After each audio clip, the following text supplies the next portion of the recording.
오늘 설교의 제목은 우리의 연약함을 아시는 하나님이라는 제목입니다. 고린도 후서 12장 9절부터 10절을 본문으로 해서 말씀드리겠습니다. 먼저 본문을 읽겠습니다. 내게 이르시기를 내 은혜가 너에게 족하도다. 이는 내 능력이 약한 데서 온전하여 짐이라 하신지라. 이러므로 도리어 크게 기뻐함으로 나의 여러 약한 것들에 대하여 자랑하리니 이는 그리스도의 능력으로 내게 머물게 하려 함이라. 그러므로 내가 그리스도를 위하여 약한 것들과 능욕과 궁핍과 핍박과 곤란을 기뻐하노니 이는 내가 약할 그때에 곧 강함이니라.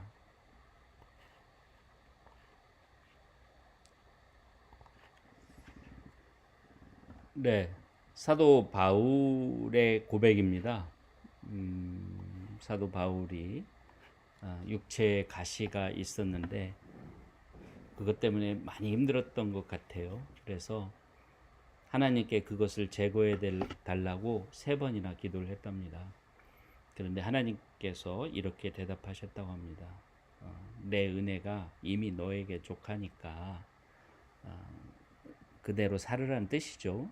그래서 왜냐하면 내 능력이 약한 데서 온전하여지기 때문이다. 그래서 사도 바울은 오히려 크게 기뻐하고 자신의 약한 것들에 대해서 이제 자랑을 합니다. 그러니까 자랑을 하는 이유는 약한 것들을 자랑하는 이유는 그리스도의 능력이 자신에게 머물게 하려 함이라는 것이죠. 그 사도 바울이 자랑하는 약한 것들이라고 하는 것은 능욕, 궁핍, 핍박, 곤란입니다.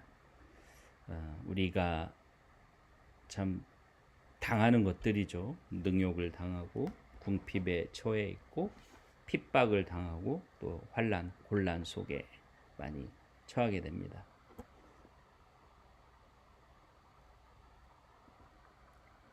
저는 이것이 기독교의 가장 중요한 원리 중에 하나다라고 생각합니다. 어떻게 보면 기독교 신앙이 다른 모든 신앙들과 좀 다른 점일 수도 있겠다는 생각이 듭니다.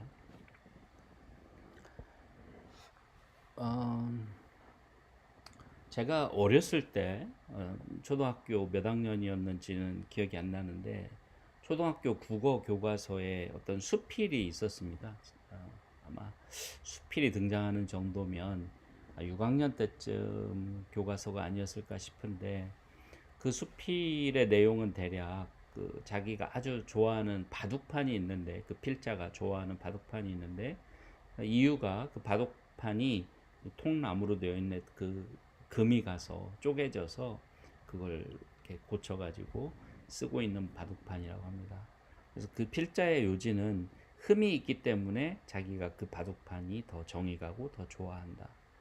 또 그 세월의 흔적 같은 게 이제 그 흠, 즉 그 틈을 통해서 그 갈라진 것을 통해서 알 수 있기 때문에 더 좋아한다. 이런 내용이었던 것 같습니다. 지금도 그런 그 거의 뭐 50년 가까이 된 그런 일이 기억이 나는 것을 보면 나는 이유는 이제 저도 살면서 그런 것들을 많이 느끼게 된 것 같아요. 그래서 저도 약간 그 비슷한 그 일을 기억하고 비슷한 하나의 그런 습관이 있습니다. 어떤 물건을 사거나 그럴 때 흠이 있는 것을 오히려 뭐 흠이 없는 것도 있고 흠이 있는 것도 있으면 흠이 있는 것을 이렇게 오히려 사거나 그런 경우들이 있습니다. 항상 그런 건 아니지만 뭔가 흠이 있는 것이 다른 사람들은 흠이 있는 것을 택하지 않는 경우가 많을 텐데 내가 택해주면 나한테는 특별한 것이 되지 않을까 하는 그런 생각 때문입니다. 그런 그 흠이 있는 물건들에 대한 그 사람의 애정, 그것이 마치 하나님께서 저를 사랑하시는 것과 같다는 생각을 하게 되었습니다. 저도 참 흠이 많은 사람입니다. 뭐 말할 수 없이 부끄러운 점이 많은 사람입니다. 젊었을 때는 정말 성질이 불같았고 나름 뭐 정의의 그런 정의감 같은 게 세고 뭐 강하고 또 불의를 보면 참지 못한다는 식으로 생각을 했는데 그냥 혈기였습니다. 그것을 참지 못해서 결국 큰 어떤 제 인생의 방향이 달라지기도 하고 지금에 이르는 것이죠. 그러니까 젊었을 때라 하면은 뭐 고등학교, 대학교 때쯤 그리고 뭐 사회 초년생 때 정도, 그러니까 10대 후반에서 20대 후반 정도까지 를 생각이 나는데 정말 성격이 불같고 그랬던 것 같습니다. 그랬습니다. 그러다 보니까 실수를 많이 하죠. 성격이 불같은 사람들이 얼마나 실수를 많이 하겠습니까? 그러니까 섣불리 판단하고 행동을 하다 보니까 많은 실수를 하게 되죠. 또 실수만 하면 다행인데 많은 사람들에게 그 실수로 인해서 마음을 상하게 하고 상처를 주죠. 씻을 수 없는 그런 상처를 받은 사람들도 있을 것입니다. 뭐 특히 제가 대학교 다닐 때 그런 막 했던 발언들 그런 것들로 인해서 제 같은 대학 동기들이 좀 많이 힘들지 않았을까. 또 때로는 어떤 친구는 상처를 받은 친구도 있지 않을까. 그런 생각을 가끔 하게 됩니다. 흠이 많아요. 저는 또 실수도 아주 많이 합니다. 어려서부터 저희 아버지께서 항상 너는 실수하는 걸 조심해라 이렇게 말씀을 해줄 정도로 실수를 많이 자주 했습니다. 뭐 글을 쓰다 보면 글씨를 쓰다 보면 엉뚱한 글씨를 쓴다든지 뭐 편지 봉투 지금도 기억나는데 하루는 이제 선생님한테 방학 때 중학교 때였어요. 선생님께 방학 중에 안부 편지를 하잖아요. 보통 한 번씩. 그런데 그 편지 봉투를 거꾸로 해서 이렇게 쓰는 걸 아버지께서 보시고 지적을 해주었던 기억이 납니다. 그런 실수들부터 시작해가지고 수많은 실수들. 그러니까 성격이 급하고 그러다 보니까 실수를 많이 하죠. 저는 솔직하게 말씀드려서 사업을 하다가 많은 어려움을 겪었는데 처음에 그 다 저의 실수였다고 생각합니다. 제가 덤벙덤벙 또는 깊이 생각하지 않고 결정을 함으로써 큰 손해도 보게 되고 또 결국 사업을 계속하지 못하게 될 정도의 그런 위기에 또 여러 번 처했었고 그런 거죠. 또 뭐 저의 흠이라고 하면 말을 조심하지 않는 것. 조금 이렇게 뭐랄까요, 기분이 좋아질 때도 마찬가지고 기분이 우울하거나 좀 뭔가 화가 나거나 그럴 때도 그렇고 그 말의 감정이 쉽게 실리고 그런 거죠. 그런 것들도 저의 큰 약점이고 흠이라고 생각합니다. 그런 것들을 고치려고 부단히 생각하고 기도하고 노력도 해왔지만 여전히 부족한 점이 많이 있습니다. 또 제가 갖고 있는 흠 중에 하나는 뭐냐면, 그러니까 크리스찬으로서는 흠이죠. 뭐 세상에서는 그게 흠이라고 생각하지 않을 수도 있는데, 뭐 세상에서도 그렇게 훌륭한 모습은 아니죠. 근데 크리스찬으로서는 정말 갖지 말아야 될 그런 극복해야 될 그런 것이 있는데 저는 그것이 영어로 표현하자면 디펜시브한 겁니다. 방어적이다. 우리 한국말로는 방어적이다 하는 건데 기독교라는 게 뭡니까? 기독교라는 것은 예수님의 본을 받아서 사는 거죠. 예수님, 하나님의 그 본을 받아서 그런 인격을 이루어 나가고 그 인격을 통해서 세상의 빛과 소금으로서의 역할을 하라고 하는 것이 기독교의 계명의 전 본질이라고 생각합니다. 본질 중에 하나라고 생각을 하는데 그 중에 이제 가장 그 핵심적인 계명이 뭐냐면 사랑인데 내 이웃을 내 몸과 같이 사랑하라. 근데 그 사랑을 하려면은 방어적이 돼서는 안 됩니다. 이 방어적이라는 게 무슨 뜻이냐면 상대방이 나에게 어떻게 안 좋게 부정적으로 했을 때 그거를 맞받아치려고 하는 그게 방어적인 태도죠. 그러니까 맞받아서 공격을 하면 공격적인 것이 되죠. 그러나 내가 먼저 하면은 공격적이지만 상대방이 하기 때문에 나도 그렇게 한다 그러면 그거는 방어적인 것이 되는 거죠. 그러니까 공격적인 것은 해서는 안 되는 것은 말할 것도 없습니다. 먼저 상대방을 나쁜 의미로 공격하는 것 그건 당연히 해서는 안 되죠. 그런데 크리스찬들 중에 먼저 공격하는 것은 하는 경우는 그렇게 많이 극복이 될 수 있어 됐을 거라고 생각합니다. 저도 마찬가지고 먼저 공격하거나 하진 않죠. 그런데 저한테 잘 하지 못하는 사람, 저에게 뭔가 공격을 해오는 사람에 대해서도 저희는 그러니까 크리스찬은 그거를 맞받아쳐서는 안 돼요.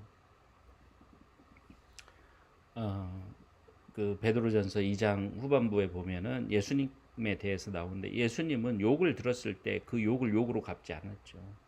예수님께서는 욕을 욕으로 갚지 않고 오히려 그들을 위해서 돌아가신 분이에요. 자신을 희생하신 분이에요. 그러니까 우리가 예수님을 따르는 사람이 된다는 것은 하나님을 본받는 사람이 된다는 것은 바로 그런 거예요.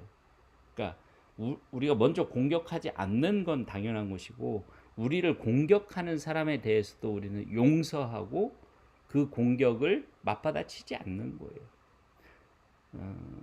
저의 흠 중에 아직까지도 제가 여전히 계속해서 많은 흠이 있지만 가장 핵심적으로 노력하고 늘 위하여 그러니까 이것을 극복하기 위해서 기도하고 있는 힘이 그겁니다. 그 흠이 바로 이겁니다. 디펜시브 하는 거죠. 그러니까 예수님께서는 자신을 욕하고 때리고 침뱉고 뭐 조롱하고 심지어 십자가에 못 박고 하는 그런 사람들조차도 어떻게 했습니까? 용서하시고 용서를 구하는 기도를 했잖아요. 그들을 향해서 욕하고 그들을 향해서 미워하고 화를 내고 도끼를 품고 뿜어내고 그러지 않았잖아요. 그거죠. 저한테는 그게 굉장히 지금도 열심히 기도하고 자신을 살피고 조심해야 되는, 늘 조심해야 되는. 그래서 늘 생각합니다. 내가 디펜시브하게 되지, 방어적으로 변하지 않아야지. 내가 이렇게 안갚음하려고 하지 않아야지. 되갚지 않으려고 해야지. 상대방이 저를 도발하고 챌린지하고 그다음에 상대방이 저를 공격하고 심지어 막 핍박하고 그렇더라도 그 사람을 긍휼하게 생각해야지. 그 사람을 무슨 이유가 있겠지라고 이해해야지. 그런 노력을 요즘도 많이 합니다. 이게 너무 어려워서 제가 조금이라도 내가 그렇게 하지 않아야지. 예수님과 같이 욕을 먹어도 내가 욕으로 갚지 않아야지. 이런 생각을 하지 않으면 막 생깁니다. 막 나도 모르게 그렇게 됩니다. 그런 흠이 있습니다. 그렇게 흠이 많은 사람입니다. 저도. 근데 흠이 없는 사람이 없죠. 의인은 없나니 하나도 없다고 그랬습니다. 생각해 보면 뭐 이 죄와도 관련이 있어요. 죄와도 관련이 있는데 죄를 안 짓고 사는 사람은 없죠. 어떤 사람들은 자신들이 죄를 안 짓고 살고 있다. 뭐 크리스찬이 된 이후에 자신들은 죄가 없다. 뭐 죄를 짓지 않는다. 이렇게 믿는 분들도 간혹 보게 됩니다만은 사실 뭐 하나님이 보시기에는 뭐 자기는 그렇게 생각할지 모르지만 하나님 보시기엔 너무나 부족하고 너무나 죄성이 아직도 살아있는 그런 것이 인간이라고 저는 생각을 합니다. 저 자신을 볼 때 너무 분명하고요. 죄의 문제죠, 사실은. 의인이 없는데 하나도 없다라고 한 것은 아무리 우리가 하나님을 믿고 또 예수 그리스도의 피로 죄 씻음을 받았다 하더라도 이 육신으로 사는 이상, 육신의 존재로서 태어나서 사는 이상은 그로부터 완전히 벗어날 수 없다. 우리 성경에도 그런 인물들, 위대한 인물들을 봐도 마찬가지입니다. 우리만 그런 게 아니에요. 그게 인간이라고 저는 생각을 합니다. 처음 아담이 범죄를 함으로써 죄가 세상에 들어온 이후에 인간은 죄로부터 벗어날 수가 없었어요. 오죽 인간이 죄로부터 벗어날 수가 없으면 구원을 그런 인간, 죄로부터 스스로 벗어날 수 없는 인간들을 구원하시기 위해서 하나님께서 독생자를 제물로 내어주신 거 아니겠습니까? 성경의 인물들도 마찬가지죠. 아브라함, 하나님의 부르심을 받고 순종해서 어디로 갈지를 모르고 떠난 그러한 순종의 그런 또 믿음의 조상이라고 할 수 있는 그런 아브라함도 흠이 없지 않았죠. 하나님께서 사라를 통해서 자식을 주겠다고 약속을 했음에도 불구하고 그 사라의 여종 하갈과 그런 동침을 하는 그런 연약함을 보이기도 했고 하나님의 약속을 믿지 못했기 때문에 그랬다고 생각하고요. 또 하나님께서는 그 가나안 땅으로 가라고 하셨는데 그 기근이 나자 이집트로 가서 또 이집트 왕이 아내를 탐할까봐 아내를 자신의 누이라고 거짓말을 하는 등 그러한 그 연약함을 보이기도 했습니다.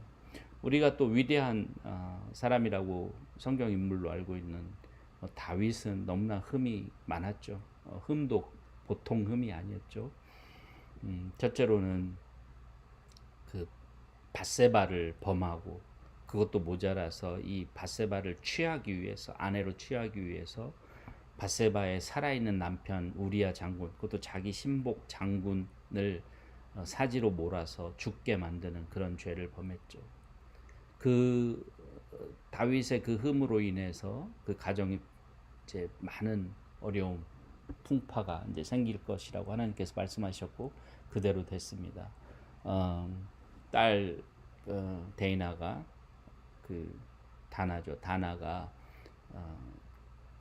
그 오빠에게 그런 성적인 수치를 당하고 또 나중에 압살롬이 반역을 하고 아들이 직접 아버지의 왕권을 뺏기 위해서 반역을 하는 등 압살롬을 피해서 도망 다니고 또 그 압살롬을 그 다윗의 신복 장군인 누굽니까 요압 장군이 적사를 해야 되는 그런 상황이 또 오고 흠이 없지 않죠. 또 누가 있습니까? 솔로몬은 말할 것도 없죠.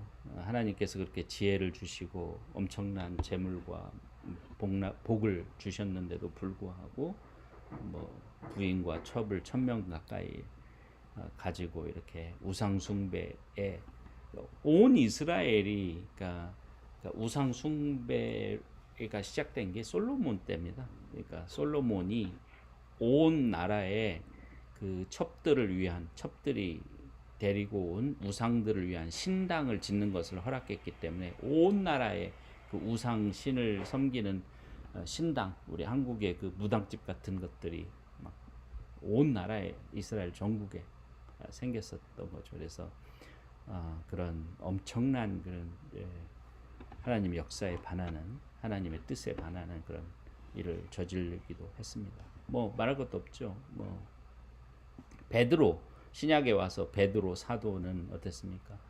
닭이 3번 울기 전에 닭이 울기 전에 예수님을 3번 부인하고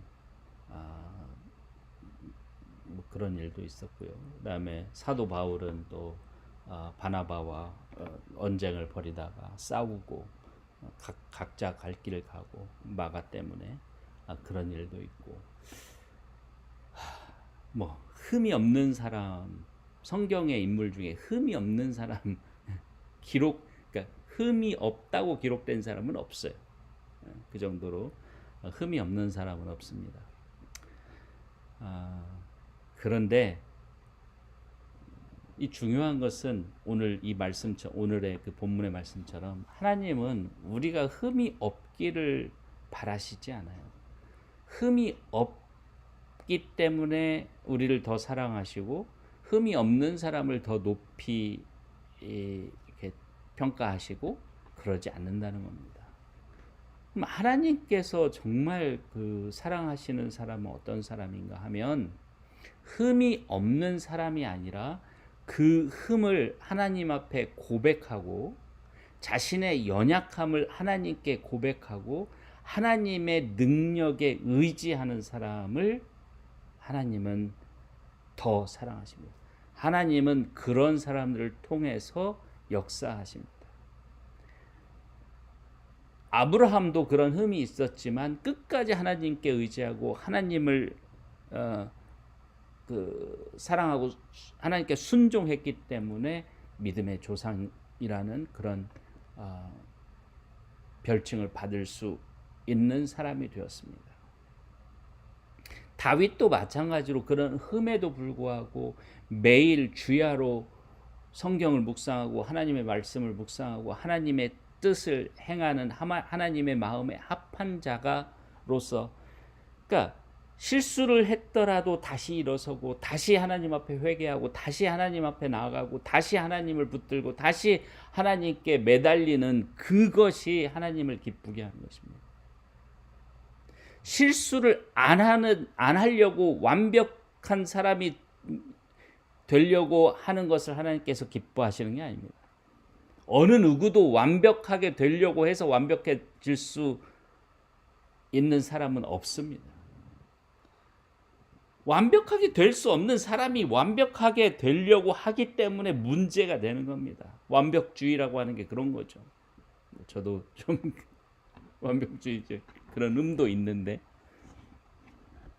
하나님은 완벽하게 되려고 하는 것을 기뻐하시는 것이 아니라 자신의 흠을 고백하고 자신의 연약함을 고백하고 자신의 연약함으로 인해서 하나님께 더 의지하고, 여기 사도 바울이 그리스도의 능력으로 내게 머물게 하려고 나의 약한 것들에 대해서 자랑한다고 했듯이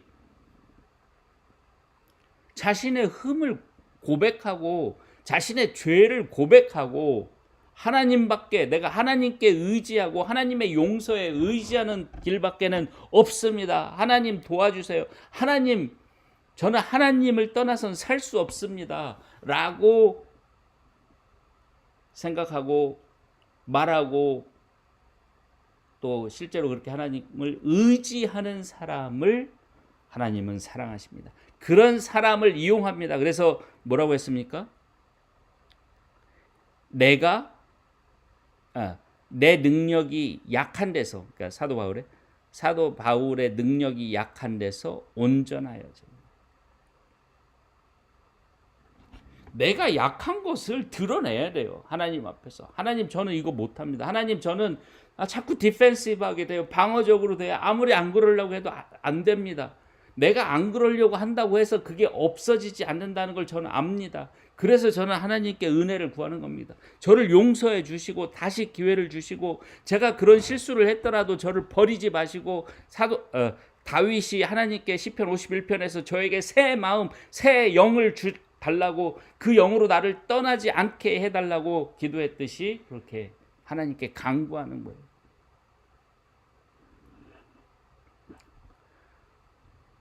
완벽주의는요, 똑똑한 사람 또는 뭐 사회적으로 성취를 많이 한 사람, 뭐 또는 뭐 학벌이 좋은 사람, 그런 사람들만 있는 게 아닙니다. 여러분들 잘 보시면 정말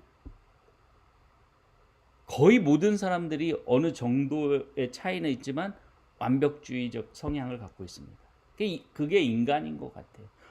어찌 보면 아담과 이브의 최초의 범죄가 모든 걸 알고 싶어서, 모든 걸 아는 사람이 되고 싶어서, 되고 싶은 그런 완벽주의를 추구하는 그런 인간의 욕망 때문에 벌어진 것이 아닌가 할 정도로 완벽주의는 거의 모든 사람에게서 발견되는 것입니다. 그런데 하나님은 그런 완벽주의를 기뻐하지 않는다는 겁니다. 하나님은 그 쪼개진 그 바둑판을 어떻게 하면 이거를 해서 완벽하게 다시 붙일 것인가, 그거를 좋아하는, 그 쪼개진 그 자체, 그 바둑판 그 자체를, 그 바둑판을 사용하는 그 필자가 좋아하듯이, 흠이 있는 그것 그대로를 좋아하듯이 하나님께서도 우리를 그 흠이 있는 그대로를 좋아하시는, 그것을 오히려 하나님께 고백하고 하나님 앞에 내려놓고, 하나님 앞에, 하나님, 그게 죄라면 하나님께 용서를 구하고 회개하고 오직 하나님께 의지할 수밖에 없는 자기 자신의 그 하나님에 대한 그 의지함, 디펜던스라고 하죠. 하나님의 종속되고 하나님께 의존할 수밖에 없는 존재라는 것을 고백하고 시인하고 그런 삶을 사는 것을 기뻐합니다. 하나님을 속일 수 없어요. 아무리 내가 완벽한 것처럼 행동해도 하나님은 다 아십니다. 그리고 아무리 완벽한 것처럼 완벽해지려고 노력해도 완벽해질 수 없어요. 제가 솔직히 고백하는데, 제가 이런 아까 막 불의를 보고 참지 못하고 막 쉽게 판단하고, 저건 잘못됐어, 고쳐야 돼, 뭐 그러는 것을 고치는데, 그나마 완벽하게 고쳤다는 게 아니라 고치는데 저는 20여 년이 걸렸다고 생각합니다. 그나마 이만큼까지 오는데, 그 디펜시브한, 방어적이지 않게 하려고 하는 거, 그거 아직도 저는 안 됩니다. 그러니까 그럴수록 더 하나님께 의지하고 하나님께 고백하고 하나님께 모든 것을 내려놓고, 하나님 앞에 내려놓고 용서를 구하고 자비를 구하고 긍휼을 구할 수밖에 없어요. 그래서 자비로우신 하나님, 그래서 은혜로우신 하나님이 라는 그 하나님의 그 이름이 너무나 감사한 거예요. 너무나 고마운 거예요. 너무나 저에게 힘이 되는 거예요. 실수하고 넘어지고 죄를 짓고 또 그럼에도 불구하고 또 하나님께 나아갈 수 있는 것은 그 하나님께서 그런 우리의 연약함을 아시고 긍휼히 여기시고, 우리가 그것을 인정하고 하나님 앞에 고백하고 하나님께 의지하려고 하는 한, 오히려 우리를 더 사랑하시고 우리의 그 연약함과 흠을 통해서 더 큰 역사를 이루시는 분이시라고 하는 것입니다. 그것을 꼭 생각해 보시기를 바랍니다. 여러분, 완벽한 사람처럼 보이려고 하는 것 웃깁니다. 그냥 그건 웃기는 거예요. 완벽한 사람이 없는데 완벽한 사람인 것처럼 보이려고 하는 거 정말 웃기죠. 코미디죠. 또 완벽해질 수 없는데 완벽하려고 막 그렇게 애쓰는 거, 그것도 웃깁니다. 내가 그냥 최선을 다하고 그 나머지는, 부족한 것은 하나님께 맡기는 거, 그게 겸손한 거고 그게 아름답고 그게 더 강한 겁니다. 그게 더 완벽한, 그걸 통해서 하나님의 능력이 역사할 때 완벽한 것이 이루어지는 겁니다. 보십시오. 오늘 본문 다시 한번 보면 내게 이르기를 내 은혜가 네게 족하도다. 이는 내 능력이, 그러니까 지금은 사도 바울이 얘기하는 거죠. 내 능력이, 사도 바울의 능력이 약한 데서 하나님의 능력으로 인해서 온전하여집니다. 이거네요. 내 능력, 하나님의 능력은 약한 데서, 너의 약한 점에서 온전하여짐이시다. 그렇게 말씀하신지라. 이러므로 도리어 크게 기뻐함으로. 그걸 깨닫고 기뻐하는 거예요. 우리도 이제 그걸 깨닫고 기뻐합시다. 나의 여러 연약한 것들에 대하여 자랑하리. 자랑한다는 게 나 이런 게 연약해. 나는 이런 연약함을 갖고 있어. 이런 걸 막 그렇게 자랑한다는 뜻이 아니라 하나님 앞에 고백한다는 거죠. 부끄럽게 생각하지 않는다는 겁니다. 다시 말하면 그걸 그냥 숨기지 않는 거예요. 당당하게 얘기하는 거. 그래, 난 그거 부족해. 내 틀렸어. 미안하다. 내가 그거 틀렸다. 잘못 알았다. 생전 그 사과 못하는 사람들 있죠. 생전 자신이 잘못했다고 인정하지 못하는 사람들 있죠. 생전 다른 사람 탓만 하는 사람들 있죠. 항상 자신의 부족함은 인정하지 않고. 그런 사람들 자랑은 못해도 인정을 해야죠. 자랑까지는 아니어도 인정을 해야죠. 그렇게 인정하지 않으면 그리스도의 능력이 그 사람들에게 머물겠습니까? 자신의 잘못, 과오, 부족함, 흠 고백하고 미안하다. 나는 부족해서 그랬다. 생각이 짧았다. 내 능력이 부족하다. 그 인정하는 게 뭐 그렇게 어렵습니까? 저는 그런 것이 그렇게 어렵다고 생각은 안 듭니다. 네. 하여튼 저도 부족한 점이 많지만 그래서 그런지 저는 인정하는 것도 쿨하게 빨리빨리 인정을 하려고 노력을 하는 편입니다. 그러므로 내가 그리스도를 위하여 약한 것들과 능욕과 궁핍과 핍박과 곤란을 기뻐하노니 이는 내가 약할 그때에 곧 하나님의 능력으로 인하여 예수 그리스도를 통하여 모든 것이 강함이니라. 이 진리를 다시 한번 깊이 생각해 보시고 완벽주의 혹은 완벽해지려고 노력하는 거, 완벽하게 뭔가를 하려고 하는 거, 막 그걸 하려고 하는 거 이제 그만하십시오. 피곤합니다. 그다음에 또 자신의 흠을 인정하지 않고 자꾸 자신을 변호하려고 하고 정당화하려고 하는 거 그만하십시오. 피곤합니다. 엄청난 그 에너지를 소비하고 결국 싸움으로밖에 안 번집니다. 자신의 잘못을 인정해야 될 사람이 인정하지 않으면 어떻게 되겠습니까? 인간관계가 파탄이 나겠죠. 그렇습니다. 겸손해져야 된다. 하나님께서 사랑하는 것은 가장 사랑하는 재물은 시편 51편에 의하면 상한 심령이라고 우리 한글 성경에 번역이 되어 있는데 영어 성경으로 보면 원어는 무슨 뜻이냐면 contrite heart입니다. contrite heart. 그러니까 contrite이라는 게 뭐냐면 내가 잘못되지 않았을까? 내가 잘못한 게 아닐까? 나 때문에 이런 일이 생긴 게 아닐까? 나 때문에 이렇게 저 사람이 상처받은 건 아닐까? 이런 심령입니다. 그래서 회개하는 심령이라고도 번역할 수 있고 반성하는 또는 자신을 아주 조심스럽게 자신을 살피는 그런 심령이라고도 할 수 있습니다. 그게 이제 하나님께서 기뻐하신다는 것이 시편 51편에 나오는데 그런 심령이 되어야 됩니다. 그래서 예수님께서 산상설교 맨 첫 구절에서 뭐라고 그랬을까? 심령이 가난한 자는 복이 있나니 천국이 저희 것임이라고 했습니다. 심령이 가난해져. 심령이 막 부풀어 올라가지고 나는 잘하고 있어. 나는 완벽해. 나는 완벽한 사람이야. 내가 뭘 잘못해. 다 다른 사람이 잘못했지. 내가 열심히 하면 되고 내가 최선을 다하고 있으니까 뭐 하나님은 나중에 믿어도 되고 뭐 하나님께 꼭 의지하지 않아도 되고 이런 게 아니라 반대로 나는 정말 부족한 사람이구나. 나는 정말 너무나 흠이 많은 사람이구나. 나는 정말 하나님이 없이는 살 수가 없는 사람이구나.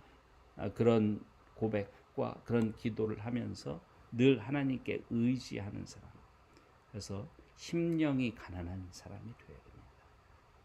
contrite heart, 상한 심령을 가진 사람이 되어야 합니다. 그래서 하나님께서 우리의 연약함을 통해서 역사하시도록 이렇게 하나님을 의지하고 하나님을 우리 인생의 초대에 맞아들이는 그런 지혜로운 사람이 되어야 합니다.